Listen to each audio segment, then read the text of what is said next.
जय हिंद दोस्तों, स्वागत है आप सभी का इस नई सीरीज में जहां पर हम हिस्ट्री आफ्टर इंडिपेंडेंस को देखने वाले हैं।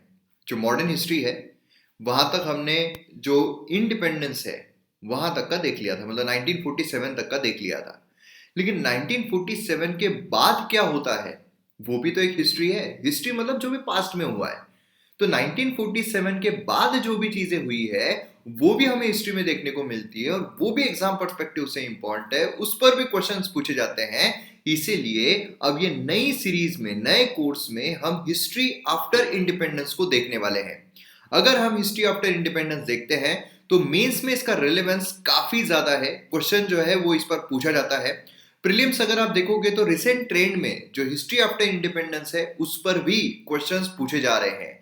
इसीलिए हिस्ट्री आफ्टर इंडिपेंडेंस इस कोर्स को भी हम इग्नोर नहीं कर सकते हैं। जितना इंपॉर्टेंट एंशिएंट हिस्ट्री है, मेडिवल हिस्ट्री है, मॉडर्न हिस्ट्री है, उतना ही इंपॉर्टेंट हिस्ट्री आफ्टर इंडिपेंडेंस भी हमें देखने को मिलता है।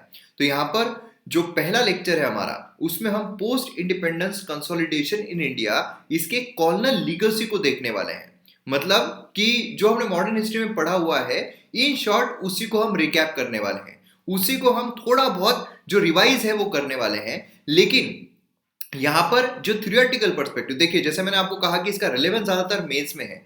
इसीलिए मेंस में क्या होता है, मेंस में आपको आंसर जो है वो लिखने पड़ते हैं और आंसर्स किस तरीके से लिखना है उसके लिए थियोरेटिकल पार्ट जो है वो पता रहना बहुत जरूरी है। इसीलिए ये पूरा कोर्स मैं थियोरेटिकल बेसिस पर ला रहा हूं, मतलब पॉइंट टू पॉइंट ला रहा हूं, जहां पर अगर आपको क्वेश्चन आए तो आपके पास पॉइंट्स जो है वो ऑलरेडी तैयार रहेंगे और सीधे आपके वो जो पॉइंट्स है, जो भी आपको क्वेश्चन पूछा गया है उसी को आपको पॉइंट जो है वहां पर रखना पड़ेगा। तो काफी आसानी से ये कोर्स के थ्रू काफी आसानी से इस पर के क्वेश्चन जो है वो आप सॉल्व कर सकते हो। मतलब ना ही कोई फालतू की चीजें होगी, ना ही कोई बोल बच्चे, कुछ भी नहीं, पॉइंट टू पॉइंट चीजें and point two point resolution and point two point marks. तो इस तरीके से हमारा ये अप्रोच जो है इस कोर्स के लिए रहेगा, तो थियोरेटिकल बेसिस पर रहेगा। अब यहाँ पर पहले कोर्स में, पहले लेक्चर में इस कोर्स के हम यहाँ पर थोड़ा बहुत पॉइंट टू पॉइंट ही हम यहाँ पर जो कॉलोनियल लीगेसी रही है उसको थोड़ा एनालाइज करने की कोशिश करेंगे। तो चलिए शुरू करते हैं। लेकिन शुरू करने से पहले एमएम अकेडमी ऐप से रिलेटेड जो भी अपडेट्स आते हैं उसके लिए आप टेलीग्राम पर, इंस्टाग्राम पर फॉलो कर सकते हो। उसी के साथ साथ आपकी कोई भी क्वेरीज है तो आप फेसबुक पर या इंस्टाग्राम पर मैसेज भी कर सकते हो। और पीडीएफ, जो भी पीडीएफ रहती है उसके लिए आप टेलीग्राम पर भी फॉलो कर सकते हो। हर जगह मयूर मोगरे सर्च करना है और फॉलो करना है। और हाँ, अगर कोर्स आपको पसंद आते हैं तो आप रिकमेंड जरूर कीजिए अपने दोस्तों को, अपने फैमिली मेंबर्स को, सभी को, जिससे कि हमारी जो फैमिली है वो और ज्यादा बढ़ पाए। तो आइए यहाँ पर हम देखते हैं सबसे पहले तो कॉलोनियल लीगेसी में बेसिक फीचर क्या थे कॉलोनियल स्ट्रक्चर के इंडिया में। बेसिक फीचर्स क्या थे? देखिए, कॉलोनियल स्ट्रक्चर थोड़ा अगर मैं आपको शॉर्ट में, मॉडर्न हिस्ट्री में हमने जो भी पढ़ा हुआ है थोड़ा बहुत अगर मैं आपको शॉर्ट में बताऊं, 1857 रिवोल्ट होता है, मतलब 1600 में अंग्रेज जो है वो आ जाते हैं। लेकिन फिर उसके बाद वो सारी चीजें जो है वो कैसे एक्वायर करते हैं वो सारी चीजें चलती है। 1857 के बाद से काफी चीजें जो है वहां पर चेंज हो जाती है। मतलब जो सेंट्रलाइज एडमिनिस्ट्रेशन है मोस्टली वो हमें देखने को मिलता है, वॉइस रॉय जो है वो वहां पर आ जाते हैं। देन उसके बाद धीरे धीरे 1885 तक इंडियन नेशनल कांग्रेस जो है वो फॉर्म हो जाती है। देन उसके बाद हम यहाँ पर इंडियन नेशनल कांग्रेस जो है वो अब अपने जो डिमांड्स है वो ब्रिटिशर्स के सामने रख रही है। हम स्टार्टिंग से ही आजादी नहीं चाह रहे थे। हम यहाँ पर जो डिमांड्स है हमारे कि हमें भी यहाँ पर रिप्रेजेंटेशन चाहिए, हम इंडियंस हैं, आप इंडियंस पर अगर रूल कर रहे हो तो आपको इंडियंस को समझना पड़ेगा। यही चीज, यही बेसिक चीज जो है वो हमें आज की डिसेंट्रलाइजेशन में देखने को मिलती है। हमारे पास प्रधानमंत्री है, प्राइम मिनिस्टर है। प्राइम मिनिस्टर कहीं के भी हो सकते हैं, उत्तर प्रदेश के हो सकते हैं या गुजरात के हो सकते हैं, कहीं के भी प्रधानमंत्री हो सकते हैं। मगर जो बाकी के स्टेट्स है उसके बारे में प्रधानमंत्री को जानकारी हो, क्या ये जरूरी है? नहीं। क्योंकि प्रधानमंत्री अगर उत्तर प्रदेश के तो उत्तर प्रदेश के बारे में बहुत अच्छे तरीके से जानेंगे, उत्तर प्रदेश की जो जनता है उनकी समस्याएं उसके बारे में अच्छे तरीके से जानेंगे, गुजरात गए तो गुजरात की जनता के समस्याओं के बारे में अच्छे तरीके से जानेंगे। लेकिन महाराष्ट्र के जो लोग हैं उनकी समस्याएं कैसे जानेंगे, जो आसाम के लोग हैं उनकी समस्याएं कैसे जानेंगे, अरुणाचल प्रदेश के जो लोग हैं उनकी समस्याएं कैसे जानेंगे? इसी वजह से हमारे यहाँ पर जो स्टेट लेजिस्लेचर है वो भी देखने को मिलता है, मतलब जो चीफ मिनिस्टर है वो देखने को मिलते हैं। चीफ मिनिस्टर रिप्रेजेंट करते हैं स्टेट्स की जनता को। तो अब ये स्टेट्स के बारे में अच्छे तरीके से जानते हैं। मगर फिर यहीं तक प्रॉब्लम सॉल्व नहीं हो रहा था, क्योंकि हमारे यहाँ पर जो विलेज है वो भी देखने को मिलता है। अब चीफ मिनिस्टर जो है वो अगर उससे कनेक्टेड नहीं है, जो विलेज है उससे इतने अच्छे से कनेक्टेड नहीं है, तो विलेज में भी अगर आप देखोगे तो डाइवर्सिटी बहुत ज्यादा है। मतलब अगर हम एक ही स्टेट लेते हैं, फॉर एग्जाम्पल महाराष्ट्र ही लेते हैं, तो महाराष्ट्र का एक रीजन, वहां पर जो विलेज है उसकी डाइवर्सिटी कल्चर अलग है। अगर हम दूसरा लेते हैं तो वहां पर अलग डाइवर्सिटी जो है वो हमें देखने को मिलती है। तो उसके लिए क्या करें, तो उसके लिए हमारे पर 11th एंड 12th शेड्यूल जो है वो लेकर आ गए, जहां पर पंचायती राज म्यूनसिपालिटी जो है वो देखने को मिलता है। मतलब ग्रास रूट लेवल पर काम किया जाए, ऐसा यहाँ पर देखने को मिला। तो इस तरीके से हमें सारी चीजें जो है वो होती हुई देखने को मिली। मतलब इन शॉर्ट क्या है कि जो लोग हैं उनका रिप्रेजेंटेशन प्रॉपर तरीके से होना चाहिए, और इसकी डिमांड जो है वो इंक्रीज होती गई। जो भी यहाँ पर ब्रिटिशर्स अत्याचार कर रहे हैं उसके अगेंस्ट में विद्रोह जो है वो हमें देखने को मिले। और इसी के चलते, क्योंकि बंगाल में काफी ज्यादा विद्रोह हो रहे थे, बंगाल में काफी फ्रीडम फाइटर्स जो है वो निकल रहे थे, इसी की वजह से जो 1905 है वहां पर उन्होंने स्प्लिट करना सही समझा कि भाई हम यहाँ पर बंगाल जो उसकी विभाजन कर देते हैं, उसकी फाड़नी कर देते हैं, उसको हम डाइसेक्ट कर देते हैं, बायफरगेट कर देते हैं। और उसी के चलते कई सारे मतलब स्वदेशी मूवमेंट जो है वो हमें देखने को मिलता है। देन उसके बाद 1909 अगर हम देखते हैं तो वहां पर एक एक्ट आता है। 1914 में होम रूल लीग आता है। देन उसके बाद 1915 में जो गांधी जी है वो भारत में आ जाते हैं। देन उसके बाद वो चंपारण बोलिए, खेड़ा बोलिए, अहमदाबाद बोलिए, वो सब सत्याग्रह करते हैं। देन उसके बाद 1920 के आसपास नॉन कोऑपरेशन मूवमेंट। तो इस तरीके से क्या होता है कि हमारी जो मूवमेंट है, नेशनल मूवमेंट्स है, वो यहाँ पर शुरू हो जाती है। और नेशनल मूवमेंट जब शुरू होती है तब धीरे धीरे, क्योंकि नेशनल मूवमेंट जो शुरू हुई है उसका अगर हम सबसे पहली चीज देखते हैं तो सिर्फ डिमांड्स थी। जो लोग हैं उनकी डिमांड्स को, बाहर मत जाओ, सिर्फ हमारी डिमांड्स पूरी करो। लेकिन फिर धीरे धीरे जब नेशनल मूवमेंट्स होती है, नेशनलिज्म जब लोगों के अंदर आता है, तब उनको ये होता है कि ये तो बाहर के लोग हैं, हमारा देश है, हमारे लोग यहाँ पर रूल करेंगे, हमारे लोग यहाँ पर राज करेंगे, हमारे लोग यहाँ पर शासन करेंगे, बाहर के लोग क्यों करेंगे। और इसी वजह से हमें देखने को मिलता है कि धीरे धीरे इंडिपेंडेंस की जो भावना है वो उभर कर आती है और हमें आज़ादी जो है वो मिलती है। अब ये जो हमें आज़ादी मिली है, क्या ये ऐसे ही बस लोगों ने जो है वो पार्टी बना ली और इस वजह से आज़ादी जो है मांग रहे थे? नहीं, ऐसा नहीं था। क्योंकि जो ब्रिटिशर्स है उन्होंने काफ़ी ज़्यादा एक्सप्लॉयटेशन किया इंडियंस का, इकोनॉमिकली बोलिए, सोशली बोलिए, कल्चरली बोलिए, जो पॉलिटिकली बोलिए, सभी तरीके का शोषण जो है वो यहाँ पर ब्रिटिशर्स के द्वारा किया गया। और इसी वजह से हमें देखने को मिलता है कि जो इंडियंस है उन्होंने आज़ादी की मांग की, इंडिपेंडेंस की मांग की। और उसमें जो फॉरेन फैक्टर है वो भी डिपेंड करता है, फॉरेन फैक्टर भी उसमें इंक्लूडेड है, क्योंकि फॉरेन में भी इस तरह की जो मूवमेंट्स है वो चल रहे थे और उससे इंस्पायर इंडियंस हो रहे थे। तो ये चीज हमें देखने को मिलती है। तो अब यहाँ पर अगर हम फीचर्स देखते हैं कॉलोनियल स्ट्रक्चर के, तो फीचर्स क्या क्या थे जिसकी वजह से जो नेशनलिज्म डेवलप हुआ, जिसकी वजह से जो आजादी है वो हमने यहाँ पर मांग की, उसके फीचर्स क्या क्या थे। तो उसमें पहला तो है वो हमें देखने को मिलता है कि कॉलोनिज्म जो है इसकी वजह से कंप्लीट लेकिन कॉम्प्लेक्स इंटीग्रेशन जो है इंडिया की इकोनॉमी का वर्ल्ड कैपिटलिस्ट के साथ, वो हमें देखने को मिला। कि भाई जो पैसा है इंडिया का, यहाँ पर हम इकोनॉमिक फैक्टर जो है वो देख रहे हैं कि पैसा जो है इंडिया का, ठीक है, कि यहाँ पर विस्तार उसका हो रहा था, लेकिन किसके हाथों से? ब्रिटिशर्स के हाथों से। ब्रिटिशर्स के हाथों से मतलब क्या है कि ब्रिटिशर्स उस पर कब्जा, ब्रिटिशर्स उस पर काबू कर रहे थे। और ब्रिटिशर्स बेसिकली अगर आप देखोगे तो इंडिया का पैसा इस्तेमाल करके खुद का घर भर रहे थे।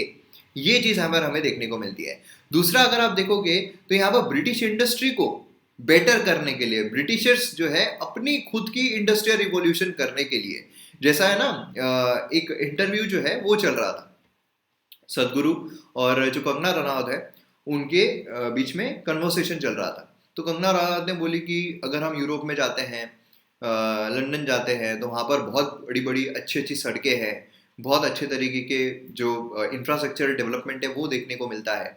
तो उसमें सदगुरु ने बहुत अच्छी बात कही थी। उन्होंने कहा था कि जो आप बोल रहे हो कि वहाँ पर बहुत अच्छे रास्ते हैं, जो बहुत अच्छा इंफ्रास्ट्रक्चर है, वो सब इंडिया के ही पैसों से बनाया हुआ है। तो मतलब बेसिकली अगर आप देखोगे तो इंडिया का जो पैसा है वो लूट कर वो लेकर जा रहे थे और वहाँ अपनी जो एम्पायर है वो खड़ा कर रहे थे। तो इसमें मतलब बेसिकली अगर आप देखोगे तो इंडिया ने खैरात में जो यूरोप है उसको इतना डेवलप बनाया है।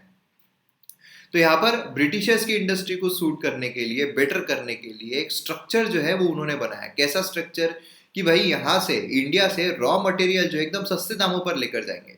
रॉ मटेरियल हमने डिस्कस किया हुआ है ऑलरेडी डी इंडस्ट्रियलाइजेशन में। रॉ मटेरियल सस्ते दामों पर लेकर जाएंगे, वहां पर फिनिश प्रोडक्ट बनाएंगे और वो महंगे दामों पर इंडियंस को बेचेंगे और बाकी जगहों पर, और इंडिया की जो फिनिश प्रोडक्ट है उस पर बैन लगा देंगे।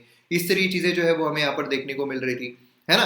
तो export food stuff, raw material जो है और imported manufacture product British industry से, इसकी वजह से उनकी इंडस्ट्री जो है एक बहुत ही एक ईजी मार्केट मिल गया। एक बहुत ही इजी मार्केट मिल गया।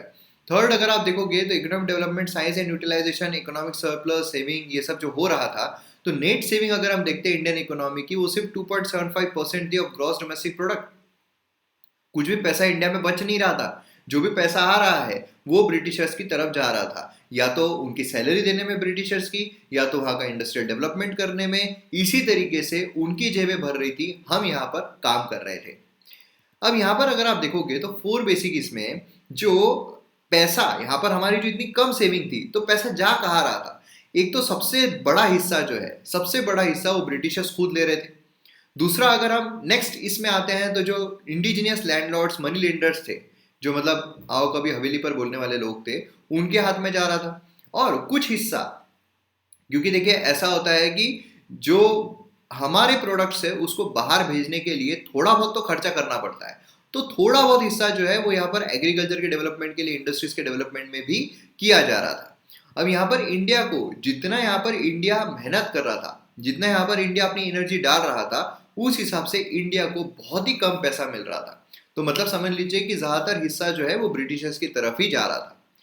अब यहाँ पर इंडिया की जो पॉलिसी है, फोर्थ फीचर अगर हम देखते हैं, तीन फीचर जो हमने देखे, फोर्थ फीचर अगर हम देखते हैं तो क्रूशियल रोल जो यहाँ पर स्टेट प्ले कर रहा था कंस्ट्रक्शन में जो कॉलोनल स्ट्रक्चर है उसके एस्पेक्ट में डिटरमाइन करने का। तो इंडिया की पॉलिसीज जो है वो ब्रिटेन के द्वारा डिटरमाइन की जा रही थी, ब्रिटेन में डिटरमाइन की जा रही थी। मतलब अब यहाँ पर हमारी क्या पॉलिसी रहेगी वो अंग्रेज लोग यहाँ पर डिटरमाइन कर रहे थे। ब्रिटिशर्स की जो इकोनॉमी है, ब्रिटिशर्स का जो कैपिटल क्लास है, वो यहाँ पर उसके इंटरेस्ट में कैसा काम होगा, उसके हिसाब से यहाँ पर पॉलिसीज बनाई जा रही थी। जैसे कि हमने विद्रोह तो होना ही है, जैसे हमें जब आज़ादी मिली 1947 में, हमने जो डिस्कस किया था, उस समय पर जो पार्टीशन है, अनफॉर्चुनेट पार्टीशन हमें देखने को मिला, जहां पर पाकिस्तान एंड इंडिया जो है वो पार्टीशन हुए। अब यहाँ पर पाकिस्तान के भी दो टुकड़े थे। पाकिस्तान अगर आप देखोगे तो एक वेस्ट पाकिस्तान था जो आज का पाकिस्तान हमें देखने को मिलता है, और एक ईस्ट पाकिस्तान था जो कि आज का बांग्लादेश हमें देखने को मिलता है। तो वही हो रहा था कि भाई ईस्ट पाकिस्तान जो है वो यहाँ पर रिसोर्सफुल था, काफी अच्छे रिसोर्सेज देखने को मिल रहे थे, लेकिन यहाँ पर रिसोर्सेज यहाँ से एक्सप्लॉइट किए जा रहे हैं, और पॉलिटिशियन जो है वो जेबे वेस्ट पाकिस्तान वाले पॉलिटिशियंस की भर रही है। तो यहाँ पर जो लोग थे, उर्दू इन पर थोपी जा रही है, तो इसलिए यहाँ पर क्या हुआ, विद्रोह हो गया, और इसकी वजह से बांग्लादेश जो है वो यहाँ पर उसको आज़ादी मिली। तो इसी तरीके से यहाँ पर क्या हो रहा था कि भाई बाहर के लोग हमारी पॉलिसी डिटरमाइन कर रहे हैं, और कैसी, उनके फायदे के हिसाब से। ये तो गलत बात है। इंपॉर्टेंट एस्पेक्ट अगर हम देखते हैं अंडर डेवलपमेंट का इंडिया में, वो था स्टेट का जो सपोर्ट था इंडस्ट्री को, एग्रीकल्चर को, वो यहाँ पर बिल्कुल ही नहीं मिल रहा था। कि भाई एग्रीकल्चर में मेहनत करने, एक्सप्लॉयटेशन हो रहा था कि भाई हमें यहाँ पर कॉटन चाहिए, हमें यहाँ पर रॉ कॉटन चाहिए, ब्रिटिशर्स ने बोल दिया। अब यहाँ पर कैसे भी होगा, तुम मतलब गधा मजदूरी करो, तुम यहाँ पर दिन रात जागो, आई डोंट केयर, हमें यहाँ पर रॉ मटेरियल चाहिए, वो भी कपास। ठीक है, तो अब ये हम यहाँ पर लेकर जाएंगे और तुमसे सस्ते दामों पर खरीदेंगे। तुमने यहाँ पर दिन रात मेहनत करके, कैसे जैसे जो उपजाऊ जमीन नहीं थी उसमें भी तुमने यहाँ पर उपज जो है वो लेकर आ गए रॉ कॉटन की, और तुमको मतलब रॉ कॉटन लगाते हैं तो मतलब फूड जो है वो नहीं उगा सकते हैं। मतलब बेसिकली तुमने जहां पर गेहूं उगाना था और तुम्हारा पेट भरना था, वहां तुमने हमारे लिए, ब्रिटिशर्स के लिए तुमने कॉटन लगाया, कमर्शियल क्रॉप लगाया, वो तुमसे हमने सस्ते दामों पर खरीदा, वो हम वहां लेकर गए, वहां हमने उसी सस्ते कपास से कपड़े बनाए, और वही कपड़ों को तुमको हम अब महंगे दामों पर बेच रहे हैं। तो भाई कहाँ की ये ह्यूमैनिटी हुई, है ना। तो कॉलोनल स्टेट जो है फ्री ट्रेड यहाँ पर इंडिया में यहाँ पर इम्पोज करना, यहाँ पर टैरिफ प्रोटेक्शन, रिफ्यूज, मतलब इंडियन इंडस्ट्री को कुछ फायदा ही नहीं होता। जो इंडिया में इंडस्ट्रीज थी, हैंडीक्राफ्ट इंडस्ट्री थी, उनको यहाँ पर सपोर्ट देना कुछ भी नहीं। भाई तुम बेच रहे हो, तुम्हारे ऊपर टैरिफ हम लगा देंगे बहुत ज्यादा, तुम्हारा जो 10 रुपए की चीज है वो 300 रुपए में बाहर बिकी जाएगी, हमारी सस्ते दामों पर बेची जाएगी। तो ये चीज यहाँ पर देखने को मिली थी। 1980 से करेंसी पॉलिसी जो है वो मैनिपुलेट करना शुरू कर दिया गवर्नमेंट ने, मतलब ब्रिटिशर्स के फेवर में। करेंसी जो है अब सारी चीजें ब्रिटिशर्स के फेवर में जैसी रहेगी, ब्रिटिशर्स को जिससे फायदा होगा उस तरीके से की जा रही। लार्ज जो पार्ट है इंडिया का सोशल सरप्लस, वो यहाँ पर कॉलोनल स्टेट को ही अप्रोप्रिएट किया जा रहा था। भाई जो ब्रिटिशर्स है उन्हीं की तरफ जा रहा था, और यहाँ पर किसी भी चीज पर एकदम कम वो एग्रीकल्चर इंडस्ट्री पर स्पेंड कर रहे थे, लेकिन बाकी अगर आप देखोगे तो बाकी जो चीजें हैं वो तो अपने लिए खर्च कर रहे थे, अपने देश में खर्च कर रहे थे। इसीलिए तो एलिनेटेड वाली फीलिंग आने लगी थी। नहीं तो खर्च करने के लिए तो एजुकेशन है, सैनिटेशन है, वाटर है, उसके बाद हमें जो हेल्थ है ना, हेल्थ इंफ्रास्ट्रक्चर है, बाकी सोशल इंफ्रास्ट्रक्चर हमें देखने को मिलते हैं। तो इन सब पे कुछ भी खर्च नहीं, खर्च कहाँ किया जा रहा है, खर्च उन पर किया जा रहा है जिससे उनको फायदा हो। रेलवे लाइन बिछाई गई, ठीक है, रेलवे लाइन बिछाई गई, भाई रेलवे लेकर, वाह वाह, ब्रिटिशर्स रेलवे लेकर आए, लेकिन क्यों लेकर आए? खुद का ही माल गांव गांव तक फैलाने के लिए उन्होंने रेलवे लेकर आई। ब्रिटिशर जो है उन्होंने स्कूल खोली, वाह वाह वाह, ब्रिटिशर्स ने स्कूल खोली, स्कूल में पैसा खर्च किया, एजुकेशन प्रोवाइड कर रहे थे। अरे काय के लिए? इंडियंस को यहाँ पर वहां से क्लरिकल काम के लिए आने को कोई तैयार नहीं था, वहां उनको पैसे कम मिल रहे थे, वहां क्लरिकल काम के लिए एकदम कम कीमत में काम करने के लिए कोई तैयार नहीं था, कम सैलरी पर। तो क्या फिर इंडियंस को थोड़ा बहुत पढ़ा दो जिससे कि वो क्लरिकल काम जो है वो कर ले। आज भी हमारी मेंटेलिटी उस तरीके की है कि भाई क्लरिकल टाइप का कुछ काम मिल जाए, जबरदस्त मजा आ जाए, जिंदगी में कुछ बन गए।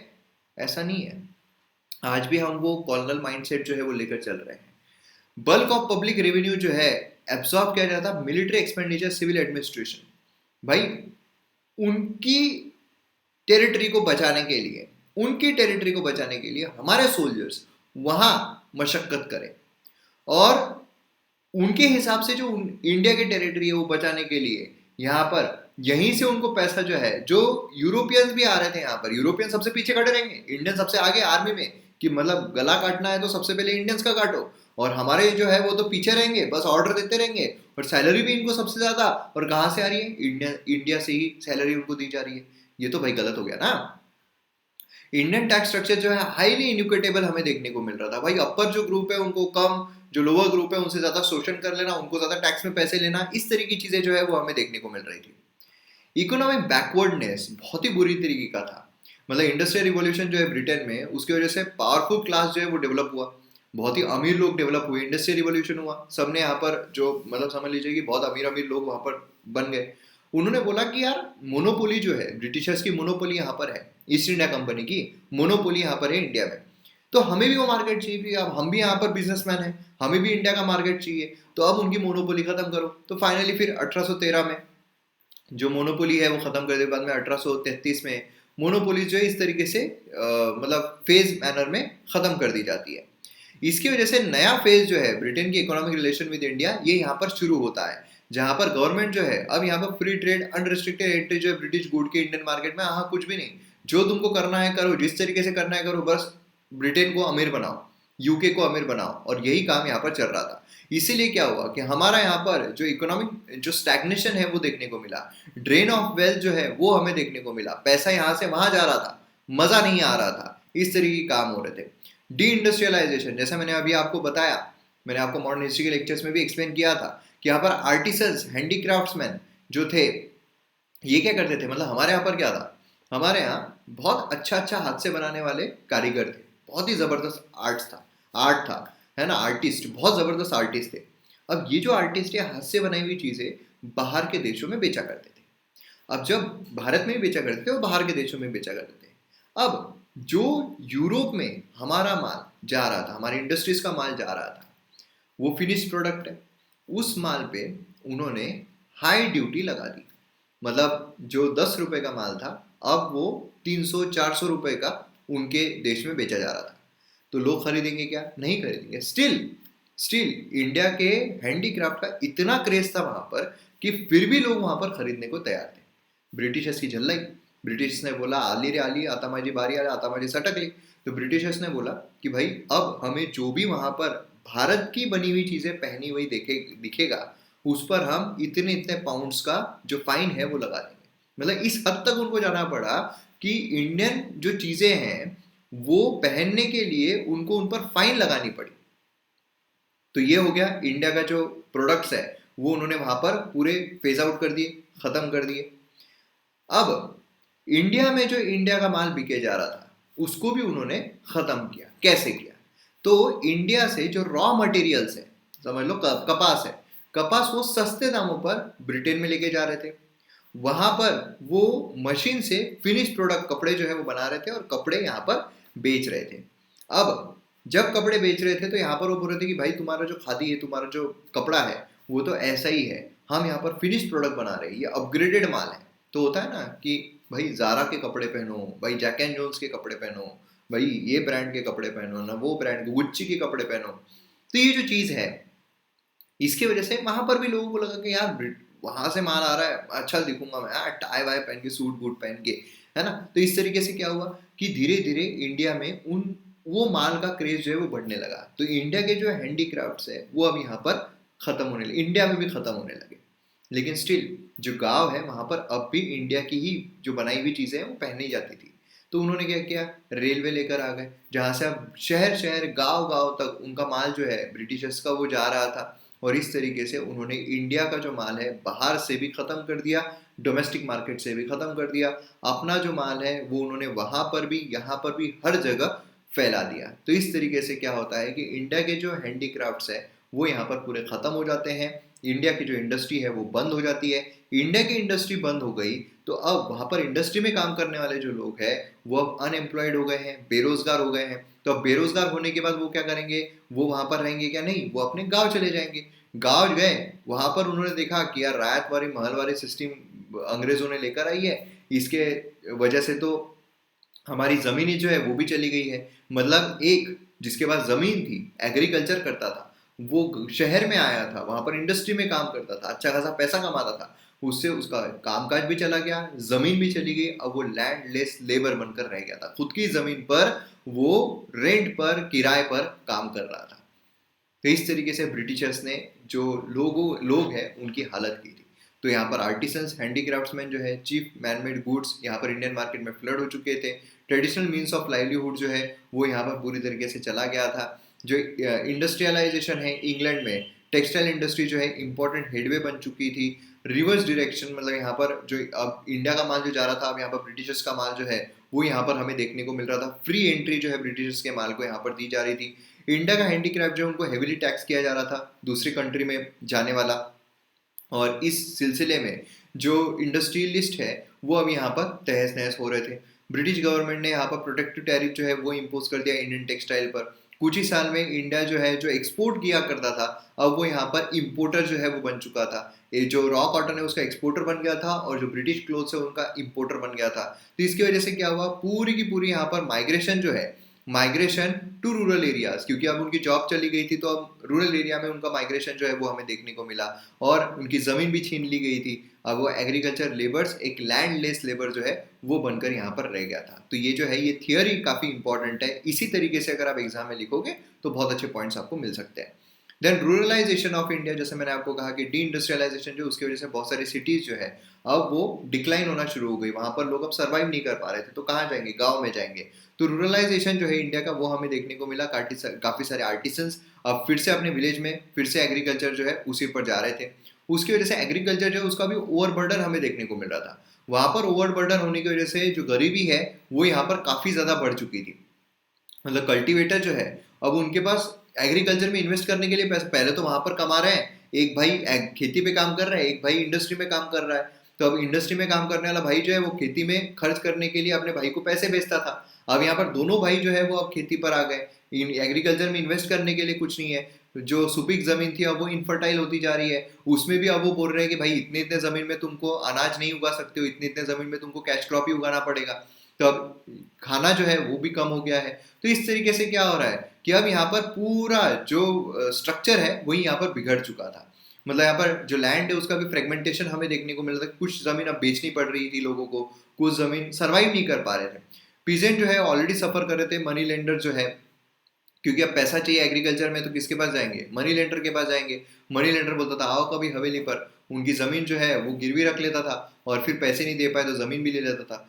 इस तरीके से चीजें जो है वो हमें होती हुई देखने को मिली। कमर्शियलाइजेशन जो एग्रीकल्चर का वो भी हमें देखने को मिला। एग्रीकल्चर ये वे ऑफ लाइफ था, लेकिन अब ये इन्फ्लुएंस होना शुरू हो गया था कमर्शियल कंसिडरेशन पर, कि भाई अब हमें जो कैश क्रॉप चाहिए वही तुमको उगाना पड़ेगा, है ना। तीन कटिया जो सिस्टम थी कि भाई 3/20 पार्ट ऑफ लैंड जो है उस पर तुमको डिफरेंट जो हम बोलेंगे उसी तरह क्रॉप जो है वो कल्टीवेट करने पड़ेंगे। उसमें इंडिगो जो है वो हमें देखने को मिला था। टी प्लांटेशन ओनरशिप जो है उन्होंने यहाँ पर मतलब सिनारियो वहाँ पर चेंज हो गया। तो उसकी वजह से क्या हुआ, इकोनॉमिक इम्पैक्ट जो है कैश क्रॉप, मतलब यहाँ पर फूड क्रॉप से कैश क्रॉप पर शिफ्ट हो गए थे, और कैश क्रॉप से यहाँ पर एक्सप्लॉयटेशन जो है वो यहाँ पर शुरू हो गया था। देन यहाँ पर development of industry and lopsided industrial development अगर हम देखते हैं तो second half of 19th century में मॉडर्न मशीनरी बेस्ड इंडस्ट्री जो है वो इंडिया में सेटअप हुई। इस पीरियड में जो फॉरेन कैपिटल है इंडिया में, उसका काफी रश हमें देखने को मिला। ये 19th सेंचुरी की हम बात कर रहे हैं, काफी रश देखने को मिला। इंडस्ट्रियल डेवलपमेंट जो है उसको कैरेक्टराइज किया जाता है बाय लूप साइड पैटर्न, जब कोर और हेवी इंडस्ट्रीज जो है उनको इग्नोर कर दिया गया और रीजन जो है उनमें मोर देन अदर्स यहाँ पर फेवर किया गया कि ये जो रीजन है इसमें हम ज्यादा करते हैं, ये जो इसमें हम ज्यादा करते हैं, और जो कोर मेन है उसको यहाँ पर इग्नोर कर दिया गया। सभी ऑफिसर्स जो सिलेक्ट किए गए थे उनको कॉमन ट्रेनिंग दी गई और सेंट्रल गवर्नमेंट के लिए एलिजेंस वो ऑलरेडी प्रोवाइड कर रहे थे।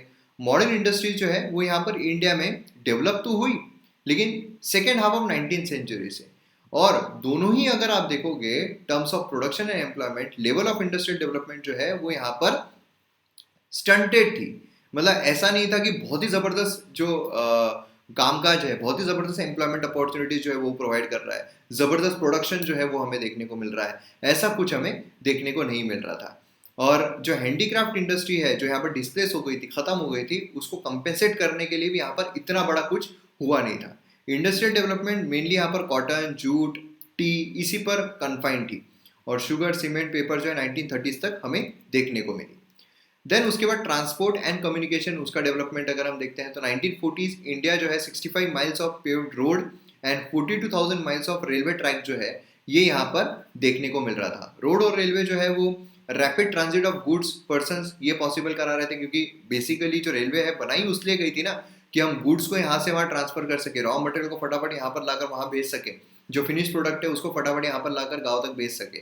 उसी वजह से रेलवे जो है वो यहाँ पर लाई गई थी, रोड जो है वो बनाए जा रहे थे। अब यहाँ पर लोग, रॉ मटेरियल, ये सारी चीजें जो है वो आसानी से आना जाना कर रही थी। लेकिन industrial revolution, simultaneous industrial revolution जो है वो ना होने की वजह से कमर्शियल रिवॉल्यूशन जो है वो यहाँ पर प्रोडक्शन हो रहा था, जो इकोनॉमी है वो यहाँ पर इतनी उभर कर नहीं आ रही थी। इसलिए इंडियन इंडस्ट्रीज जो है, need of Indian industries regarding their market and sources of raw material were neglected. यहाँ पर बेसिकली क्या हो रहा था, निग्लेक्शन जो है वो हमें देखने को मिल रहा था। रेलवे लाइन जो यहाँ पर प्राइमरीली इंडिया का inland raw material producing area जो है उसको पोर्ट से कनेक्ट करने के लिए लाई गई थी कि भाई जो इनलैंड, जो अंदर का एरिया है, उसको रॉ मटेरियल जहां पर मिलता है वहां से पोर्ट तक लाने के लिए, और रॉ मटेरियल को पोर्ट तक लाने के लिए क्या यूज करेंगे, तो रेलवे का इस्तेमाल करेंगे। उसके लिए यहाँ पर रेलवे जो है वो बिछाई गई थी, है ना, to promote spread of imported manufacture from the port interior. जो पोर्ट पर जो फिनिश गुड्स आए हैं उसको अब इंटीरियर तक पहुंचाने के लिए रेलवे का इस्तेमाल होता था। रेलवे फ्राइट रेट अगर हम देखते हैं, फ्राइट मतलब क्या होती है, जो दो तरीके की ट्रेन होती है, एक पैसेंजर ट्रेन होती है, एक फ्राइट ट्रेन होती है। पैसेंजर मतलब हम जिसमें ट्रैवल करते हैं, फ्राइट मतलब जो मालगाड़ी हम जिसको बोलते हैं, है ना। ये भी काफी फिक्स किए गए थे, और इंपोर्ट एक्सपोर्ट जिस तरीके से चाहिए उसी तरीके से फिक्स किए गए थे। मोर एवर यहाँ पर unlike in Britain, United states, railway जो है उसमें स्टील मशीन इंडस्ट्रीज इंडिया में वो इनिशिएट नहीं हुई थी। Instead British steel and machinery industries जो है वो यहाँ पर रेलवे डेवलपमेंट के लिए इस्तेमाल किया जा रहा था। मतलब यहाँ पर देखिए, अगर हम ये भी सोचे कि ठीक है, एक तरीके से अगर उनकी भी माल बेचने के लिए, उनका भी माल जो है वो यहाँ पर बिकाने के लिए अगर रेलवे लाइन खोल रहे हैं, फिर भी ठीक है ना, रेलवे तो बना, इंफ्रास्ट्रक्चर जो बिल्डअप हुआ हमारे यहाँ पर, तो अब यहाँ पर स्टील हम मैन्युफैक्चर करके यहाँ पर जो बोगियां है वो बनाकर हम यहाँ पर रेलवे जो चलाएंगे। लेकिन वो भी नहीं हुआ। जो ब्रिटेन की स्टील इंडस्ट्रीज है वो यहाँ पर इस्तेमाल की गई, उनका स्टील यहाँ पर इस्तेमाल किया गया जिससे कि रेलवे जो है वो बनाया जा सके। तो इस तरीके का हमें देखने को मिलता है। देन इंडियन जो बोर्गोसीज है, जो इंडियन ट्रेडर्स है, मनी लेंडर्स है, बैंकर्स है, जो वेल्थ है वो यहाँ पर देखने को मिल रही थी, और वो ब्रिटिश ने उनको अपने हाथ में रखा था कि वे साथ में मिलकर कमाएंगे। ठीक है। फर्दर यहाँ पर लोन जो है इंडियन एग्रीकल्चरिस्ट को प्रोवाइड कर रहे थे, और ब्रिटिश रेवेन्यू कलेक्शन में इसका भी काफी फायदा हो रहा था कि भाई एग्रीकल्चर में हम लोन दे रहे हैं, लोन से फायदा ही होता है। जो स्ट्रॉन्ग इंडिजिनियस कैपिटलिस्ट क्लास है उसका यहाँ पर राइज हमें देखने को मिला, उसमें हमें टाटा ये सब देखने को मिलते हैं, है ना। जहाँ पर independent economic and financial base जो है वो बन रहा था। इंडियन कैपिटलिस्ट इंडिपेंडेंट थे फॉरेन कैपिटल के कि भाई हमने यहाँ पर बहुत पैसा, हमारे पास बहुत पैसा है, हमको सिखाओ मत, फालतू ज्ञान मत दो। By the end of second world war Indian capitalist जो है, Indian capital 60% of large industrial unit जो है वो कंट्रोल कर रहा था। मतलब बेसिकली समझ लीजिए कि जो अमीर है वो बहुत अमीर, जो गरीब है वो बहुत गरीब। तो इनइक्वालिटी तभी से हमारे यहाँ पर चलती आ रही थी। स्मॉल स्केल इंडस्ट्रियल सेक्टर जो यहाँ पर मोर नेशनल इनकम जनरेट कर रहा था लार्ज स्केल सेक्टर पे, वो almost fully based on Indian capital. तो ये चीज यहाँ पर हमें देखने को कंप्लीटली इंडियन कैपिटल पर बेस्ड थी। 1947 तक, आज़ादी मिलने तक, इंडियन कैपिटल जो है, भारत का जो कैपिटल है, वो great deal of headway banking और लाइफ इंश्योरेंस में। अब देखिए, जब स्टार्टिंग में पैच ऐसा था 1950s, 19 समझ लीजिए 1960s से लेकर 1970s तक का, कि बहुत सारे घरों में क्या बैंकिंग, क्या कर रहा है लड़का, बैंकिंग क्या कर रहे हैं, बैंकिंग, इसी तरीके देखने को मिलता था। इंडियन जॉइंट स्टॉक बैंक जो है 64% ऑल बैंक डिपॉजिट यहाँ पर हेल्ड किया जा रहा था। Indian owned life insurance company जो है नियरली 75% लाइफ इंश्योरेंस बिजनेस जो है कंट्री में वो संभाल रही थी, क्योंकि पहले तो हमने प्राइवेटाइजेशन को दिया ही नहीं ना। लिबरलाइजेशन, प्राइवेटाइजेशन, ग्लोबलाइजेशन तो हमने 1991 में किया, तो उसके पहले तो सब कुछ देखोगे तो आप स्टेट कंट्रोल्ड हमें देखने को मिल रहा था, नेशनलाइजेशन हमें देखने को मिल रहे थे, है ना। और उसी के साथ साथ internal trade and part of foreign trade जो है वो भी इंडिया के हैंड में था। पॉजिटिव फीचर था इंडियन इकोनॉमी का कि वाइडर हिस्टोरिकल कॉन्टेक्स्ट यहाँ पर देखा जा रहा था। और उसी के साथ साथ यहाँ पर डेवलपमेंट जो इंडियन इंडस्ट्री का, कैपिटलिज्म का, वो भी यहाँ पर रिलेटिवली स्टंट था, सीवियरली काफी लिमिटेड था, मतलब ऐसा कोई डेवलपमेंट बहुत जबरदस्त हो नहीं रहा था। तो इस तरीके से यहाँ पर प्रॉब्लम्स जो है वो चलते जा रहे थे। इकोनॉमिक ड्रेन अगर हम देखते हैं, इकोनॉमिक ड्रेन मतलब क्या भाई, यहाँ का पैसा ब्रिटिश में लेके जाना, यहाँ का पैसा ड्रेन करके ब्रिटिश में लेके जाना, वही हमें देखने को मिल रहा था। यहाँ का ड्रेन ऑफ वेल्थ थियरी जो यहाँ पर दी गई थी कि भाई यहाँ पर जो पैसा बन रहा है, यहाँ पर आप पैसा बना रहे हो, यहाँ का पैसा यहीं लगाओ ना, है ना। यहाँ आप फिनिश प्रोडक्ट बेच रहे हो, बराबर है, तो यहाँ का जो पैसा आपको प्रॉफिट मिल रहा है वो यहीं पर लगाओ, यहीं पर ट्रेनें और सुधारो, यहीं पर एजुकेशन दो, यहीं पर हेल्थ फैसिलिटीज दो, यहीं पर सब कुछ दो। यहाँ का पैसा वापिस क्यों लेके जा रहे हो, यहाँ का पैसा वहां लेकर जाकर वहां बड़ी बड़ी इंडस्ट्रीज क्यों बना रहे हो, वहां क्यों बड़े बड़े रोड्स बना रहे हो, वहां क्यों बड़ी बड़ी मेट्रोज बना रहे हो, यहाँ करो। तो ये हमें ड्रेन ऑफ वेल्थ देखने को मिला था, इकोनॉमिक ड्रेन देखने को मिल रहा था कि भाई हमें यहाँ पर डेवलपमेंट करने की दिलचस्पी नहीं है, हम यहाँ पर उतना ही डेवलपमेंट कर रहे हैं जितना हमारे लिए महत्वपूर्ण है, हमारे लिए बेनिफिशियल है। बाकी हम हिस्ट्री में, बाकी हम अगर ब्रिटेन में गए वहां हमें एक्चुअल में डेवलपमेंट करेंगे, हम वहां के लोग हैं ना। तो इकोनॉमिक ड्रेन मतलब यहाँ पर नेशनल प्रोडक्ट ऑफ इंडिया, ये कंजम्पशन के लिए, इंडिया के कंजम्पशन के लिए अवेलेबल नहीं है, लेकिन ये ड्रेन किया जा रहा है ब्रिटेन में। तो ड्रेन थियरी जो है वो दादा भाई नौरोजी के द्वारा दी गई थी, poverty and un-British rule of India. Major component अगर हम देखते हैं तो सैलरीज, पेंशन जो है सिविल एंड मिलिट्री ऑफिशियल्स की, इंटरेस्ट जो है लोन पर, वो समझ लीजिए अब्रॉड सब जा रहा है भाई, इंडिया में कुछ नहीं आ रहा है। प्रॉफिट ये सब इंडिया को मिलना, जो इंडिया को मिलना चाहिए था वो सब फॉरेन में जा रहा है। Drain of wealth, check and retarded capital formation in India, same portion of wealth accelerated growth of British economy. मतलब जो पैसा इंडिया में कमाया गया है वो पैसा जो ड्रेन करके ब्रिटेन में लेके जा रहे हैं, उसी पैसे से यहाँ पर जो ब्रिटिश इकोनॉमी है वो एक्सीलरेट हुई। सरप्लस जो है ब्रिटिश इकोनॉमी से री entered India financial capital, further draining India of its wealth. British economy जो है वो यहाँ पर जबरदस्त तरीके से पैसा कमा रही थी। एजुकेशन अगर हम देखते हैं, by end of 19th century fully recognised education जो है वो क्रूशियल है इकोनॉमिक डेवलपमेंट के लिए। और यहाँ पर जो एजुकेशन है वो भी ब्रिटिशर्स ने लेकर आए। यहाँ पर लोग खुश कि चलो बा ब्रिटिशर जो है वो इंडिया के बारे में, इंडियंस के बारे में सोच रहे हैं, एजुकेशन प्रोवाइड कर रहे हैं। लेकिन भाई वही क्लर्क बनाना है, यहाँ पर नॉर्मल सैलरी जो है वो प्रोवाइड करो, है ना। इस तरीके से वो भी कम रखो, वो भी हाईएस्ट लेवल तक आप नहीं जा सकते हो। आपने अगर बहुत ही ज़बरदस्त तरीके का कुछ काम कर लिया फिर भी जो पोस्ट है वो अलग अलग तरीके की रहेगी, यूरोपियंस की पोस्ट पर आप नहीं लग सकते हो। ऐसी भी चीज़ें हमें देखने को मिली थी, है ना। एजुकेशन 1950 84% जो है वो इलिटरेट हमें देखने को मिल रहे थे। इतना ही अगर उनको पढ़ाने का शौक था, इतना ही अगर वो चाहते थे कि नहीं लिटरेट बने यहाँ के लोग, पढ़े लिखे बने, तो फिर 84% इलिटरेसी कैसे क्या हमें देखने को मिलती थी, है ना। 92% विमेन में। इसकी वजह से यहाँ पर extreme inequality of income, resources, opportunity हमें देख, क्योंकि पढ़ा लिखा नहीं है तो फिर उसको कामकाज मिलेगा नहीं। तो इनक्वालिटी आप सोचिए कि 84% अगर लोग जो है वो पढ़े लिखे नहीं है तो उनको कामकाज अपॉर्चुनिटी तो मिलने वाली नहीं है। तो इतना बड़ा इनक्वालिटी हमें देखने को मिला था। और यहाँ पर अनटैप था, बहुत ज़्यादा पोटेंशियल जो इंडिया में था वो अनटैप था। कॉलोनियल एजुकेशन सिस्टम जो है काफ़ी सपोर्ट कर रही थी वीकनेस, जिसमें इंडिया स्कूल्स, कॉलेजेस। यहाँ पर देखिए क्या था कि ब्रिटिशर्स ने जो अपने फायदे के लिए बनाई थी ना, रेलवे अपने फायदे के लिए बनाई, माल यहाँ से वहाँ जाना चाहिए, उससे लोगों का भी आना जाना हुआ, इसकी वजह से नेशनलिज्म डेवलप हुआ। जो एजुकेशन है, एजुकेशन ब्रिटिशर्स ने अपने हिसाब से अपने फायदे के लिए किया, लेकिन वहाँ से भी बहुत सारे जो लीडर्स है वो बनकर उभरे, है ना। तो यहाँ पर rote, text, rational, logic, analytical and critical जो फैकल्टीज है स्टूडेंट्स की वो अंडर डेवलप्ड रही। मेजर वीकनेस था एजुकेशन सिस्टम का कि उन्होंने मास एजुकेशन जो उसको निगलेक्ट कर दिया, भाई जो बड़े बड़े लोग हैं उन्हीं को यहाँ पर पढ़ाओ। हेल्थ भी अगर हम देखते हैं तो सेम चीज़ हमें देखने को मिली, मतलब यहाँ पर ना अच्छे खासा हेल्थ इंफ्रास्ट्रक्चर था, ना ही कोई सुविधाएं थी। 1951 में only about 18,000 graduate doctors, most of them जो है वो सिटीज़ में फाउंड किए जा रहे थे। कोई भी मॉडर्न सैनिटेशन जो है वो हमें देखने को नहीं मिल रहा था। जो मॉडर्न वाटर सप्लाई सिस्टम है वो तो लोगों को पता ही नहीं थी। Then vast majority of town जो है बिना इलेक्ट्रिसिटी के थे, है ना। देन उसके बाद यहाँ पर जो स्मॉल पॉक्स है, प्लेग है, कॉलेरा है, ये बहुत ज़्यादा फैल चुका था। मलेरिया जो है वो भी बहुत ज़्यादा पॉपुलेशन को होते हुए देखने को मिला था।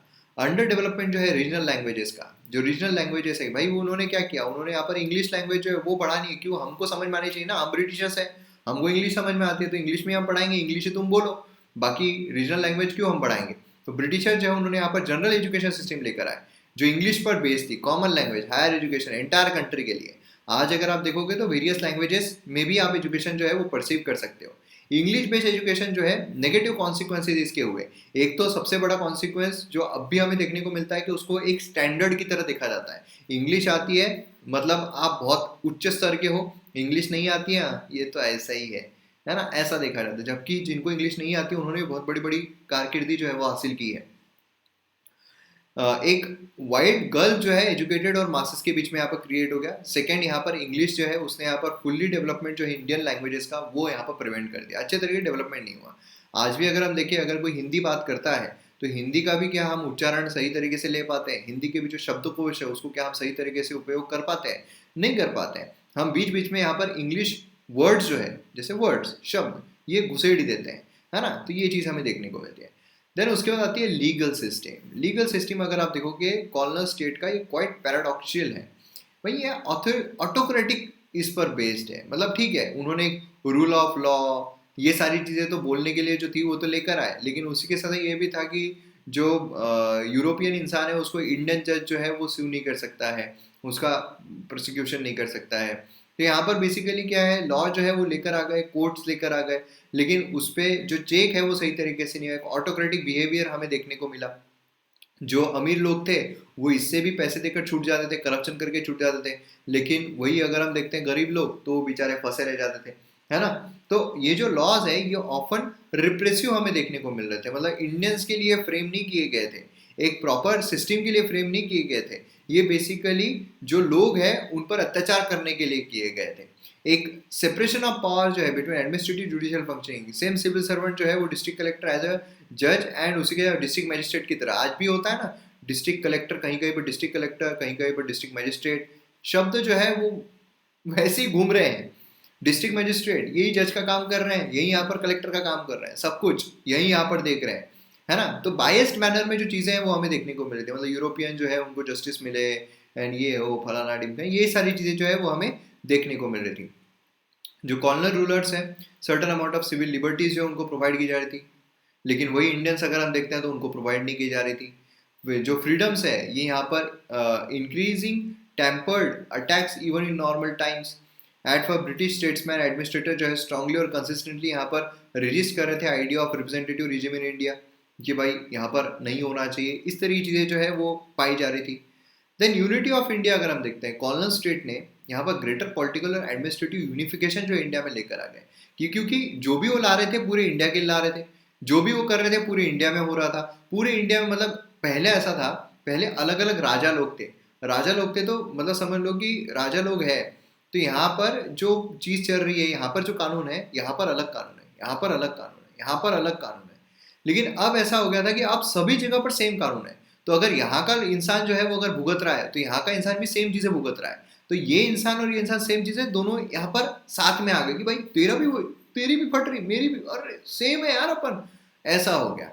तो यहाँ पर Mughal administrative system, uniform system जो कंट्री के रिमोट एरियाज में पेनिट्रेट हुई, सिंगल एडमिनिस्ट्रेटिव एंटिटी, ब्रिटिश ने कॉमन एजुकेशन स्ट्रक्चर जो है वो भी इवॉल्व कर दिया, जिसकी वजह से क्या हुआ कि हर जगह का इंसान, हर जगह का बच्चा वो यहाँ पर सेम तरीके की पढ़ाई जो है वो भी कर रहा था, है ना। तो इस तरीके से क्या हुआ, मॉडर्न मीन्स ऑफ कम्युनिकेशन यहाँ पर कॉलोनिज्म की वजह से हेल्प हुआ कि इंडियन नेशनल जो है नेशन जो है वो यहाँ पर बिल्डअप हुआ, नेशनलिज्म की भावना जो है वो यहाँ पर बिल्डअप हो गई। और यूनिटी को डरते हुए यहाँ पर जो ब्रिटिशर्स है उन्होंने डिवाइड एंड रूल खेलना शुरू कर दिया। है ना। तो इस तरीके से हमें यहाँ पर जो डिवाइड एंड रूल है उसी का एडवांस वर्जन, मतलब जो पार्टीशन है वो देखने को मिलता है। ब्यूरोक्रेसी की अगर हम बात करते हैं तो ब्रिटिश ने रूल किया इंडिया में मॉडर्न ब्यूरोक्रेसी के थ्रू, मतलब आईसीएस जो हम देखते हैं। कई सारे जो इंडियंस है, मतलब ऐसा था कि आज के टाइम पे यूपीएससी जो है वो क्लियर करना काफ़ी आसान है, उस समय पर तो भाई बहुत मुश्किल था। मतलब एज इतनी कम कम एज में आपको क्लियर करना है, मतलब आज जो मिनिमम एज है एक टाइम पर वो मैक्सिमम एज थी कि इससे ऊपर अगर आप चले गए तो आप एग्ज़ाम नहीं दे सकते हो। तो ऐसे सिचुएशन में भी कई सारे इंडियंस जो है उन्होंने यहाँ पर आईसीएस क्लियर की थी। ब्यूरोक्रेसी जो है वो यहाँ पर टॉप ऑनेस्ट, है ना। Bureaucracy was rule bound efficient eight top honest. Indian pressure different services जो है यहाँ पर इंडियनाइज्ड की गई 1980, मतलब अब इंडियनाइजेशन हमें देखने को मिला था, इंडियंस को भी अब भर्ती जो है वो किया जा रहा था। देन उसके बाद सीनियर सर्टन ट्रेडिशन जो है इंडिपेंडेंस इंटीग्रिटी ये सब का डेवलपमेंट हुआ। देन उसके बाद यहाँ पे मैसिव सोशल चेंज जो है वो हमें देखने को मिला। ब्यूरोक्रेसी जो है मेजर ऑब्स्टेकल यहाँ पर बनकर आई, क्योंकि ब्यूरोक्रेसी मतलब क्या है, रेड टेपिज्म, कि भाई ब्यूरोक्रेसी यहाँ पर बॉस हो गया है, अब वो अड़थड़ा क्रिएट करेगा, पॉलिटिशियंस के सामने चलती नहीं है, तो कहाँ पर आम जो जनता है उनके ऊपर चलाने की कोशिश की जा रही है, ऐसा हमें देखने को मिला। तो मतलब करप्शन जो है वो बहुत ज़्यादा इंक्रीज होता हुआ देखने को मिला, है ना। मतलब लोअर लेवल ऑफ एडमिनिस्ट्रेशन काफ़ी ज़्यादा करप्शन जो है वो हमें देखने को मिल रहा था। आर्म्ड फोर्सेस की अगर हम बात करते हैं तो ब्रिटिश ने strong but costly arm forces जो है, जो यहाँ पर इम्पोर्टेंट पिलर है ब्रिटिश रिजिम इन इंडिया, ये देखने को मिली। और फोर्सेस जो है वो यहाँ पर अच्छी खासी, मतलब उसमें भी रिफॉर्म जो है ब्रिटिशर्स के द्वारा लाए गए। और जो आर्मी है उन्होंने भी काफ़ी, उसमें भी काफ़ी चेंजेस, एक रिवोल्यूशन जो है वो भी हमें यहाँ पर देखने को मिला। मतलब nationalist newspaper, journals and other publications prevented from reaching the soldiers, क्योंकि क्या था उस समय पर जो अत्याचार ब्रिटिशर्स कर रहे हैं वो अगर सोल्जर्स को पता चल जाता, क्योंकि सोल्जर जो है वो तो ब्रिटिशर्स की तरफ से लड़ रहे हैं, वो अगर सोल्जर्स को पता चल जाता तो वो लड़ते ही नहीं। तो इन्होंने क्या किया, उन्होंने न्यूज़पेपर वगैरह पहुंचने ही नहीं दिया। उस टाइम पे मोबाइल थे ही नहीं ना कि सोशल मीडिया के थ्रू इन्फॉर्मेशन पता चले।